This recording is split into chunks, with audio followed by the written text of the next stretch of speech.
नमस्कार, मैं अजय कुमार और आप देख रहे हैं द देसी अड्डा। हमारे साथ है आज की चर्चा में देसी अड्डा के वरिष्ठ संपादक राकेश तिवारी। देखिए, बिहार की राजनीति में पिछले 15 दिनों से एक अजीब हलचल है, जहां बीपीएससी छात्रों का आमरण अनशन और उसी बीच प्रशांत किशोर का समर्थन, और उसी आमरण अनशन में प्रशांत किशोर अरेस्ट होते हैं और जेल जाने की नौबत आती है। और फिर वहां से वो एक बयान देते हैं और उस बयान में कहते हैं कि नीतीश कुमार इस बार अंतिम बार एक अन्य मार्ग में दही चूड़ा खा ले। आखिर इस बयान के पीछे क्या कारण है, इसी पर आज हम पूरी चर्चा करेंगे और जानने का प्रयास करेंगे अपने संपादक राकेश जी से। तो आइए बात करते हैं और समझते हैं पूरी कहानी। राकेश जी, इस बयान का क्या मतलब है कि इस बार एक अन्य मार्ग पर नीतीश कुमार जी अंतिम बार दही चूड़ा खा ले? देखिए, यदि इस बयान का सीधा सीधा विश्लेषण करें तो इसका मतलब यही हुआ कि 2025 के नवंबर में चुनाव है, करीब करीब 10-11 महीने का है जी। अगले साल जो दही चूड़ा का जब मौसम आएगा, जब खिचड़ी का समय 14 जनवरी, तब तक निजाम बदल चुका होगा। बिहार में नीतीश कुमार की सत्ता नहीं रहेगी और इसलिए वे एक अन्य मार्ग में दही चूड़ा नहीं खा सकते। प्रशांत किशोर जो सीधा सीधा कह रहे हैं, उसका मतलब यही हुआ कि इस बार अंतिम उनकी पाली है नीतीश कुमार का। इस पाली के बाद नीतीश कुमार आगे मुख्यमंत्री के पद पर कंटिन्यू नहीं रह पाएंगे। अब ये बयान प्रशांत किशोर का ऐसे समय में आया है जब प्रशांत किशोर छात्रों के लिए आंदोलन कर रहे हैं, जब प्रशांत किशोर अनशन पर है, जब प्रशांत किशोर नीतीश कुमार के खिलाफ बोल रहे हैं, जब प्रशांत किशोर राहुल गांधी और तेजस्वी यादव को छात्रों के पक्ष में आकर खड़े होने के लिए आह्वान कर रहे हैं और ये कह रहे हैं कि आइए आप आंदोलन का नेतृत्व कीजिए, हम आपके पीछे खड़े रहने के लिए तैयार हैं। तो ऐसे वक्त में जब प्रशांत किशोर का ये बयान आता है कि नीतीश कुमार की ये आखिरी जो है दही चूड़ा होगी, तो इसके पीछे का रहस्य यदि आप समझिएगा तो इसको समझने के लिए आपको और हमारे दर्शकों को भी थोड़ा धैर्य रखना पड़ेगा, एक एक बात समझना पड़ेगा। मैं बारी बारी से समझाता हूँ। देखिए, प्रशांत किशोर रणनीतिकार है, तो वे यदि कोई बात बोलते हैं तो ऐसे नहीं बोलते।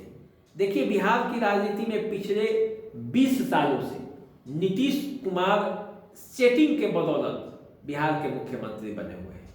देखिए, बीजेपी ने उन्हें 2005 में मुख्यमंत्री की कुर्सी पर बैठाया, उनका पूरा सपोर्ट था।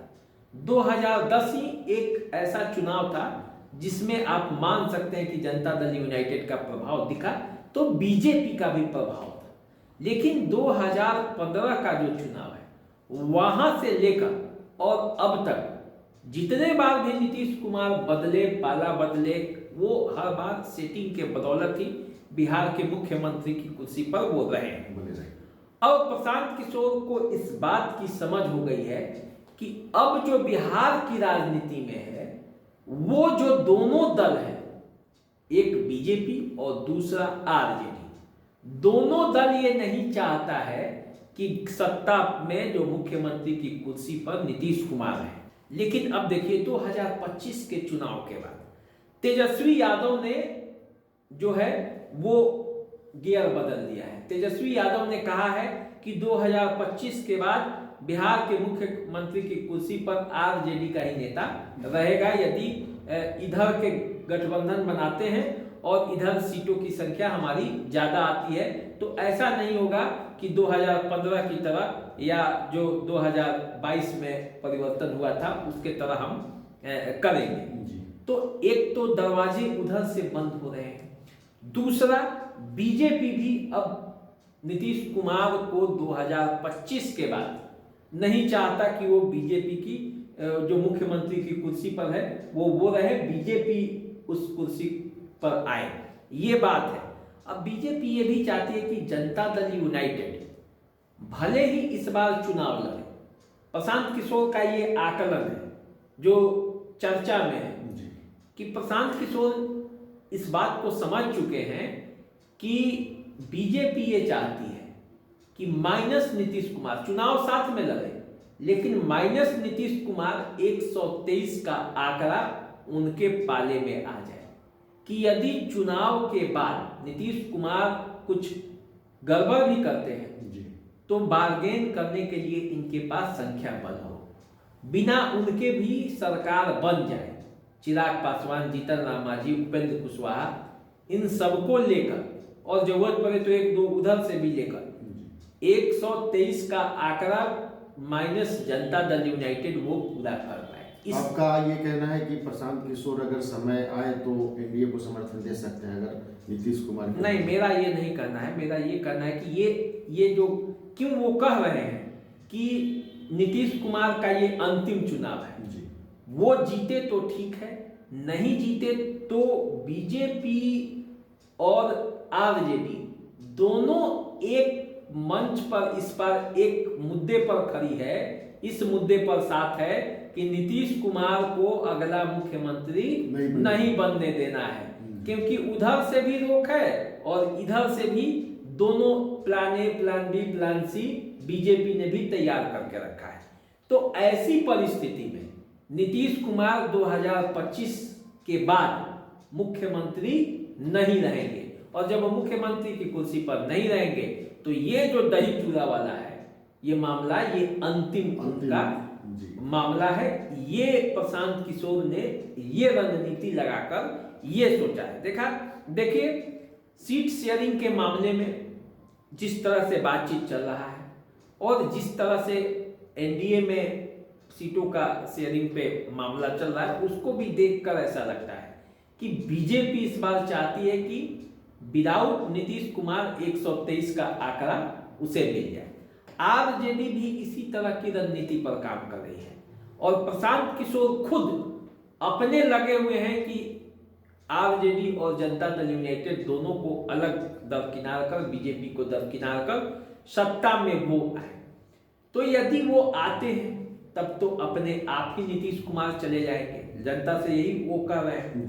यदि नहीं आते हैं तो भी या तो बीजेपी अपनी सरकार बनाएगी अपने गठबंधन के साथियों के साथ, उसमें हो सकता है कि जनता दल यूनाइटेड साथ रहे लेकिन मुख्यमंत्री नीतीश कुमार नहीं होंगे, और या आरजेडी जब सरकार बनाएगी वैसी परिस्थिति में भी मुख्यमंत्री नीतीश कुमार नहीं रहेंगे। तो किसी भी परिस्थिति में नीतीश कुमार बिहार के मुख्यमंत्री की कुर्सी पर 2025 का जो चुनाव है उसके बाद नहीं जाने वाले हैं, और इसीलिए उन्होंने बड़े दावा के साथ बड़ा ठोक बजाकर ये कहा कि नीतीश कुमार के लिए ये चुनाव, ये जो दही चूड़ा है एक अन्य मार्ग का, ये अंतिम दही चूड़ा है। इसके बाद उनको मौका नहीं मिलेगा कि एक अन्य मार्ग में बैठकर बतौर बिहार के मुख्यमंत्री वो दही चूड़ा खा सके। इसलिए दही चूड़ा वो खाएं, अंतिम उनका दही चूड़ा है, दही चूड़ा का आनंद ले, लेकिन इसके बाद बिहार की जनता उनको मौका देने वाली नहीं है। प्रशांत किशोर ये बात बोल के और प्रेस कॉन्फ्रेंस में बजाते उन्होंने बोला है, और उसके बाद उनकी तबीयत जो है खराब हो गई है। वो छात्रों के आंदोलन में वो लगे हुए हैं, छात्रों के हित के लिए वो लड़ रहे हैं और जनता के जो मनमानस है उस पर अपना जो है प्रभाव डालने की कोशिश कर रहे हैं। तो देखिए क्या होता है। एक सवाल और बताइए, अगर प्रशांत किशोर इस तरह से बोल रहे हैं कि नीतीश कुमार का ये चूड़ा दही जो होगा वो अंतिम दही चूड़ा होगा, अगर वो 20-25 सीट ले आते हैं तो उनकी क्या भूमिका होगी इसमें? इसके पीछे कुछ बोलने के पीछे कुछ कारण है उनका, कुछ अपना कॉन्फिडेंस बोल रहा है? देखिए प्रशांत किशोर अभी इस मामले में अपने पत्ते नहीं खोल रहे हैं। उन्होंने बस ये कहा है कि वे बिहार को बदलने के लिए आए हैं, बिहार की व्यवस्था को बदलने के लिए आए हैं, शिक्षा के लिए आए हैं, लोगों के रोजगार के लिए आए हैं, बिहार में नया परिवर्तन हो, बिहारी कहने में कहीं शर्म नहीं महसूस हो, बिहार केवल मजदूरों की फैक्ट्री न बने, इसके लिए वो संघर्ष कर रहे हैं और इसके लिए वो लोगों को चुनाव लड़ाने के लिए आए। वो ये भी कहते हैं कि हम अभी चुनाव नहीं लड़ने आए, हम लोगों को सुविधाएं भी देंगे, लोगों को ये बताएंगे कि चुनाव कैसे लड़ा जाता है, और चुनाव लड़कर बिहार में सत्ता ही नहीं बल्कि व्यवस्था को परिवर्तन करेंगे। तो अब इसमें यदि वो व्यवस्था परिवर्तन करने लायक सीट लाते हैं, नहीं लाते हैं, अब कितनी सीटें आएंगी और उसके बाद क्या परिस्थिति बनेगा, इस बात पर निर्भर करेगा कि चुनाव में प्रशांत किशोर का परफॉर्मेंस क्या रहता है। तो प्रशांत किशोर पूरे कॉन्फिडेंस के साथ इस बार नीतीश कुमार को बता चुके हैं कि आपका ये दही चूड़ा है, अंतिम दही चूड़ा होगा। तो देखिए आगे क्या होता है, नीतीश कुमार अंतिम बार दही चूड़ा खाते हैं या फिर एक बार अगली बार भी दही चूड़ा खाने के लिए तैयार रहते हैं, ये सब जनता के हाथ में है। तो हमें दीजिए इजाजत, एक नई चर्चा के साथ फिर हम एक बार उपस्थित होंगे आपके बीच। तब तक के लिए नमस्कार। नमस्कार।